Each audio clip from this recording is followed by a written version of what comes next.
Bismillahirrahmanirrahim. Assalamualaikum warahmatullahi wabarakatuh. Alhamdulillahilladzi an'ama alaina bi ni'matil imani wal islam.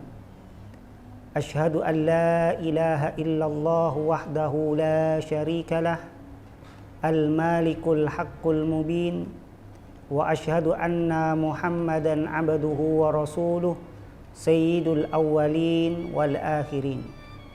Allahumma salli wa sallim wa barik ala sayyidina wa habibina wa syafi'ina Rasulillah Muhammad ibni Abdillah sallallahu alaihi wasallam, amma ba'du. Faqad qala Allah ta'ala fi kitabihi, A'udzu billahi minasyaitonir rajim. Bismillahirrahmanirrahim.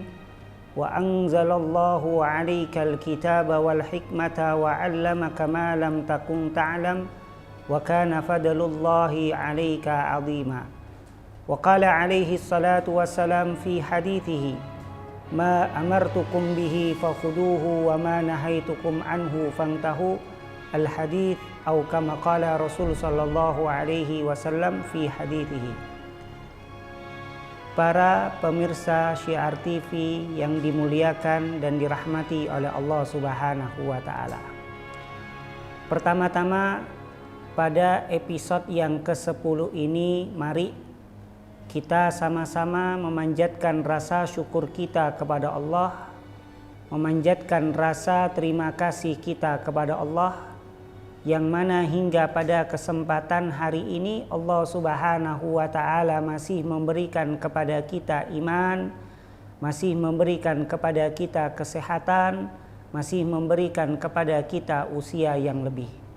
Mudah-mudahan kenikmatan yang Allah Subhanahu wa taala limpahkan kepada kita, mudah-mudahan kita bisa istiqomah di dalam melaksanakan, menjalankan apa yang sudah menjadi kewajiban-kewajiban kita sebagai hamba-hambanya Allah, dan mudah-mudahan pula kita juga bisa istiqomah di dalam menjauhi, meninggalkan apa-apa yang Allah Subhanahu wa taala haramkan kepada kita. Amin amin ya rabbal alamin.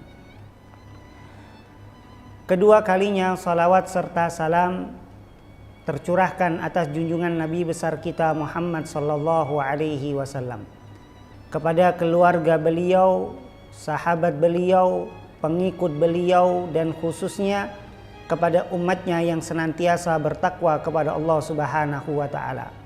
Mudah-mudahan Allah Subhanahu wa taala senantiasa menanamkan di dalam hati kita rasa mahabbah, rasa kecintaan yang sangat besar kepada Nabi besar kita Muhammad sallallahu alaihi wasallam, dan mudah-mudahan kita semua termasuk umatnya Nabi Muhammad yang mendapatkan syafaat dari Nabi besar kita Muhammad sallallahu alaihi wasallam fi yaumil qiyamah. Amin amin ya rabbal alamin.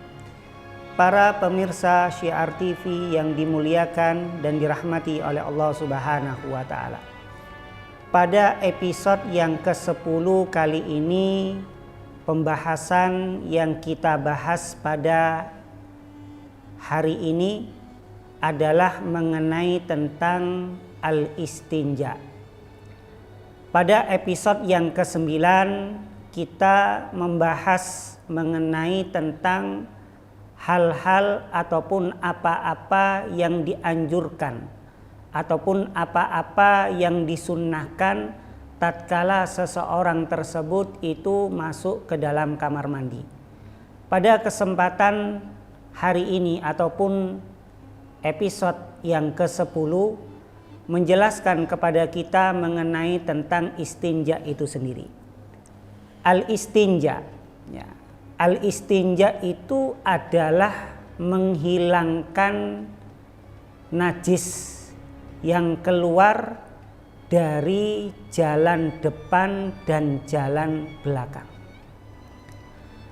Dikatakan di dalam kitab Al-Imam Al-Baijuri rahimallahu ta'ala, bahwasanya orang yang pertama kali melakukan istinja adalah Nabi Ibrahim alaihissalam. beliau adalah salah satu pelopor. Beliau adalah salah satu orang yang pertama kali di dalam melakukan istinja itu sendiri. Di dalam seseorang melakukan istinja itu diperbolehkan untuk memakai air dan diperbolehkan seseorang memakai batu. Nah, atau seseorang tersebut diperbolehkan menggabungkan di antara keduanya. Jadi boleh beristinja menggunakan batu dan boleh beristinja menggunakan air dengan digabungkan di antara keduanya atau memilih salah satu di antara keduanya. Tapi para ulama di dalam madhab al-Imam Asy-Syafi'i rahimallahu ta'ala, pendapat mayoritas ataupun pendapat yang jumhur di kalangan ulama Asy-Syafi'iyah bahwasanya menggunakan air itu jauh lebih afdal dibandingkan menggunakan batu pada saat seseorang tersebut itu beristinja. Baik itu usai melaksanakan buang air kecil ataupun usai melaksanakan buang air besar. Para pemirsa Syiar TV yang dimuliakan dan dirahmati oleh Allah Subhanahu wa taala. Di kalangan ulama Asy-Syafi'iyah bahwasanya istinja itu sendiri memiliki beberapa ahkam ataupun memiliki beberapa hukum. Ada kalanya istinja itu dihukumi wajib dan ada kalanya istinja itu adalah dihukumi sunnah dan ada kalanya istinja tersebut itu dihukumi mubah dan ada kalanya istinja itu dihukumi makruh dan dihukumi haram. Para pemirsa Syiar TV yang dimuliakan dan dirahmati oleh Allah Subhanahu wa taala. Lantas kapan seseorang tersebut itu diwajibkan untuk beristinja?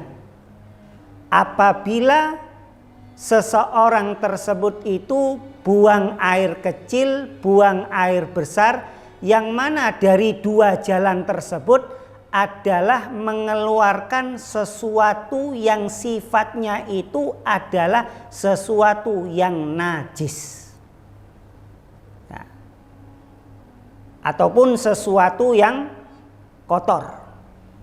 Maka seseorang tersebut diwajibkan untuk beristinja. Kemudian yang kedua, kapan seseorang tersebut itu dihukumi sunnah? Dihukumi sunnah untuk melakukan istinja idza kana khurujud dud, ya, jikalau seseorang tersebut itu keluar, ya, cacing yang kecil dari duburnya ataupun dari jalan belakang. Tapi dengan syarat bila lausin, yang mana cacing tersebut itu tidak bercampur dengan kotoran pada umumnya, ya, maka hukumnya adalah disunnahkan seseorang tersebut untuk melakukan istinja. Para pemirsa Syiar TV yang dimuliakan dan dirahmati oleh Allah Subhanahu wa taala.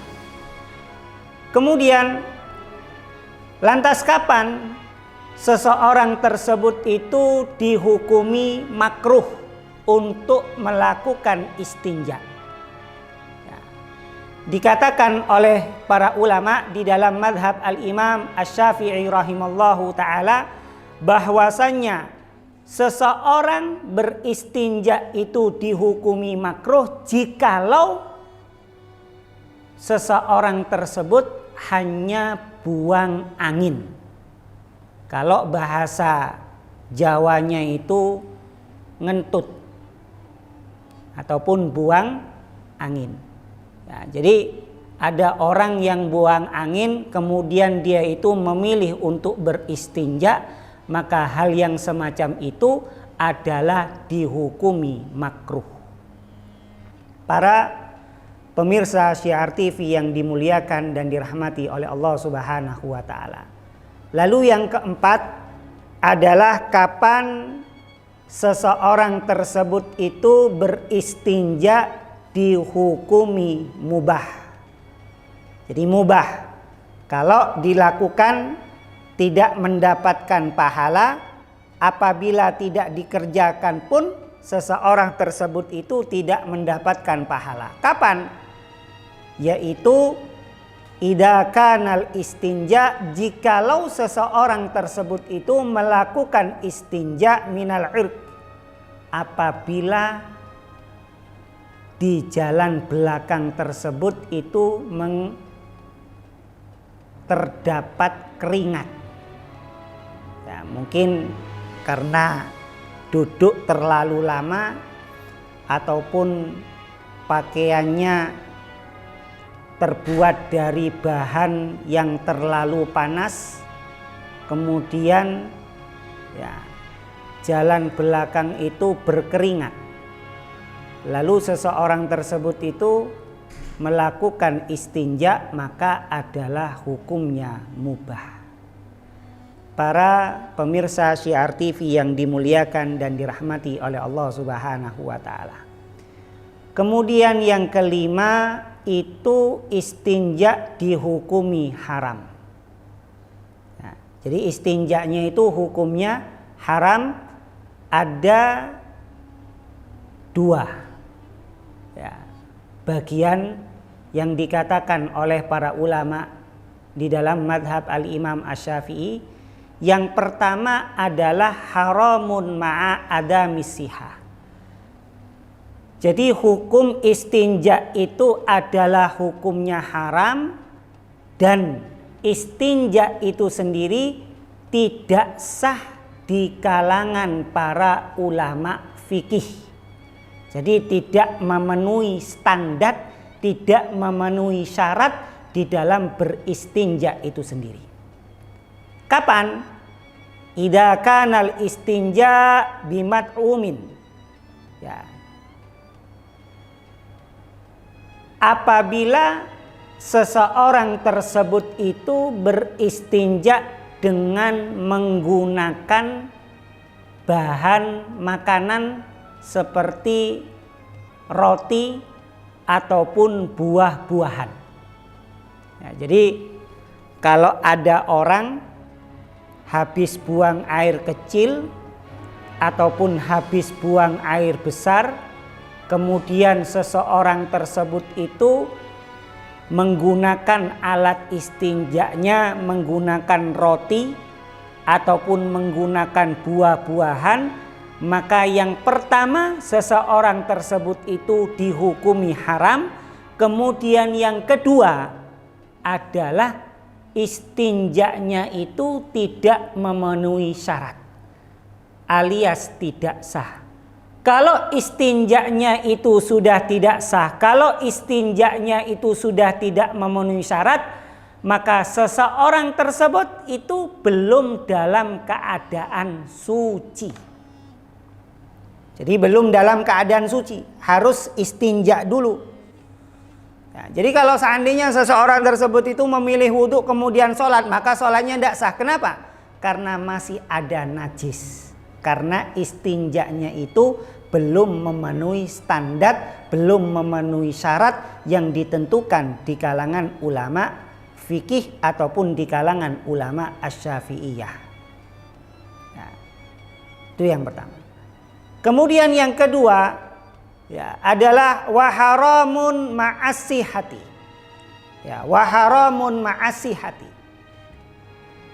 Yang kedua adalah istinja tersebut itu dihukumi haram, tetapi di kalangan ulama fikih maka istinjanya itu tetap sah. Jadi suci istinjanya, memenuhi syarat, tapi hukumnya haram, dosa. Kapan? idza kanal istinja'u bimangsubin, jikalau seseorang tersebut itu beristinja menggunakan batu dengan cara menggosok, yaitu memakai batu milik orang lain tanpa meminta izin kepada orang yang punya. Gambarannya seperti apa? Gambarannya adalah seperti seseorang mengambil batu di halaman milik orang lain, yang mana batu tersebut digunakan untuk beristinja. Maka hukumnya adalah haram, tetapi istinjanya itu sah. Tapi tetap mendapatkan dosa. Itu yang dimaksud daripada haramun ma'asihah. Jadi hukumnya tetap diharamkan, ma'asihati, akan tetapi istinja itu sendiri adalah dihukumi sah dan diperbolehkan ataupun memenuhi standar daripada ketentuan-ketentuan yang sudah ditentukan oleh para ulama fikih, khususnya di dalam fikih madhab al-imam asy-Syafi'i rahimallahu ta'ala. Para pemirsa Syiar TV yang dimuliakan dan dirahmati oleh Allah Subhanahu wa ta'ala. Seperti tadi yang saya sampaikan di awal, bahwasanya seseorang beristinja itu diperbolehkan menggunakan batu dan diperbolehkan menggunakan air. Kalau seandainya seseorang tersebut itu menggabungkan kedua-duanya, maka hukumnya diperbolehkan. Tapi kalau seandainya memilih di antara salah satu di antara keduanya, maka seseorang tersebut itu yang paling afdol untuk memakai air. Kenapa? Karena air itu adalah lebih kuat di dalam menghilangkan najis itu sendiri, terutama di dalam sifat najis, yaitu masalah bau. Para pemirsa Syiar TV yang dimuliakan dan dirahmati oleh Allah Subhanahu wa ta'ala. Kemudian di sini juga dikatakan di dalam kitab Bughyatul Mustarsyidin, di dalam kitab Bughyatul Mustarsyidin itu dikatakan bahwasanya seseorang tersebut diperbolehkan beristinja memakai kertas yang berwarna putih, yang mana kertas tersebut tidak terdapat tulisan-tulisan asma-asma Allah ataupun tulisan-tulisan yang diagungkan di dalam Islam. Seperti kapan? Pada saat seseorang berada di dalam pesawat. Karena di dalam pesawat itu air yang ada di dalam pesawat itu tidak sama seperti air yang ada di dalam rumah kita. Kenapa? Karena airnya terbatas. Lantas apakah diperbolehkan seseorang tersebut itu memakai tisu? Jadi istinja itu menggunakan tisu. Kalau di dalam kitab Bughyatul Mustarsyidin itu dikatakan bahwasanya seseorang diperbolehkan beristinja menggunakan kertas, tapi dengan syarat kertas tersebut itu tidak terdapat tulisan-tulisan asma-asma Allah ataupun nama-nama yang diagungkan di dalam Islam itu sendiri. Jadi hukumnya boleh. Ya.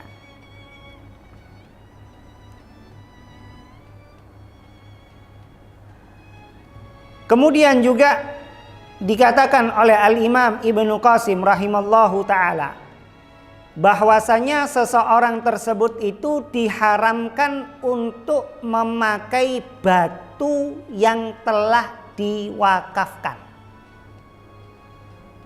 Gambarannya bagaimana? Gambarannya contoh.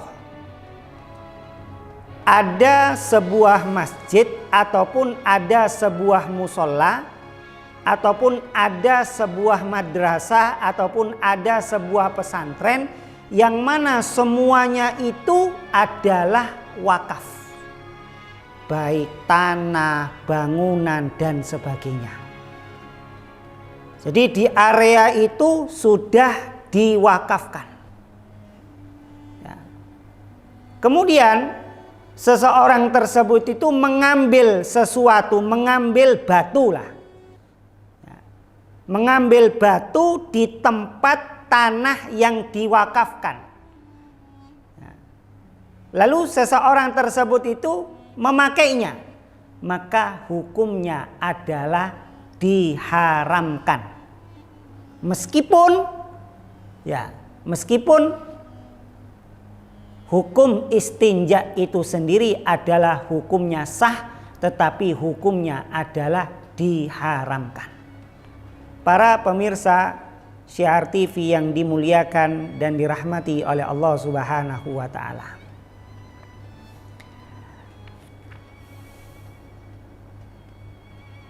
Ya.